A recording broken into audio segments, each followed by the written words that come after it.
Hey, it's Ryan with S&B. We've got a Ranger Raptor in behind us, and all these things are shipping from the factory with the trailing arm linkage sensor for the ride height really exposed. And so the wire harnesses are getting damaged, the sensors themselves are getting damaged. We'll jump in over here and show you the sensors basically just hanging out in no man's land here. So we do a lot of fabricated sheet metal in-house and came up with this cool design for a sensor and wire harness guard right here. The whole thing, all we're gonna need to install this is an 8mm. I have a nut driver here. Stupid simple install. These things only cost 69 bucks for the pair, so it's really a no-brainer. Heck of a lot cheaper than replacing that sensor or the wire harness down the road. So we'll jump into the install right now. I'll show you how to get these things slapped on. So we're just gonna use the 8mm and remove. There's two nuts on the back of these. You can hold them with your fingers. They're serrated flange nuts. So once they get tight, they pull themselves tighter. We'll remove that top bolt next. And put the 8mm back on it, and then slide that flange nut in from the back.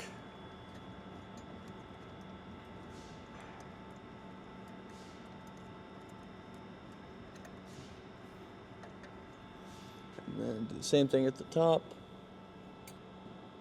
Now we'll tighten them up and do the same exact thing on the other side. Now we'll do the passenger side, exact same process. So we'll remove both 8mm bolts. Go in with the guard, pull the harness around it.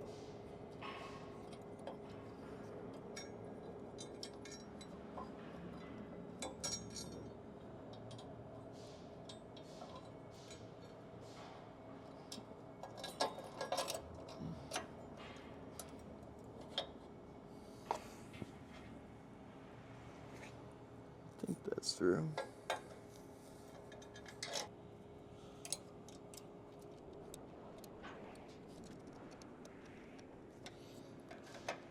Tighten these up. We got our sensors covers installed here on both sides. They look super sleek, powder coated black, so they're gonna hold up for a long time and keep that sensor protected so you don't have to replace that wire harness or that sensor ever in the future.